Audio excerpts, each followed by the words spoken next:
อจะทนทำไมไม่พอใจก็เลิกกันท้าเธอทุกวันไม่เคยถนอมน้ำใจออกไปทำเร็วๆกลับมาก็ต้องเห็นเธอไงก็ต้องเจอก็เธอมันเป็นของตายความอดทนหมดเวลาให้คนอย่างฉันเมื่อเธอเดินหนีไปจากกันไม่มีเธอวันนี้เพิ่งได้รู้ว่าตัวเองชั่วช้าขึ้นทุกทีที่ปล่อยให้เธอหลุดลอยหายไปกลับมาให้ฉันกอดเธออีกสักครั้งกลับมาเพื่อรับฟังสักคำว่าฉันเสียใจให้โอกาสฉันกลับตัวจะได้ไหมอยากขอเป็นคนใหม่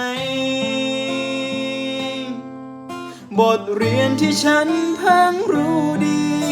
คือความเป็นจริงโลกนี้ไม่มีของตาย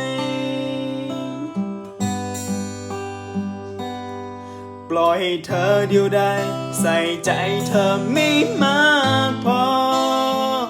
ทิ้งเธอให้รอไม่สนว่าเธอเสียใจต้องมาเป็นคนคอยให้ใครเดินย้อนกลับมาถึงได้รู้ว่าเธอทรมานเท่าใดความอดทนหมดเวลาให้คนอย่างฉันเจ็บที่เธอต้องเจอวันนั้นฉันเข้าใจวันนี้เพิ่งได้รู้อยู่คนเดียวมันยากขึ้นทุกที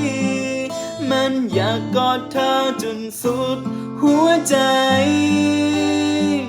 กลับมาให้ฉันกอดเธออีกสักครั้งกลับมาเพื่อรับฟังสักคำว่าฉันเสียใจให้โอกาสฉันกลับตัวจะได้ไหมอยากขอเป็นคนใหม่บทเรียนที่ฉันเพิ่งรู้ดีคือความเป็นจริงโลกนี้ไม่มีของตาย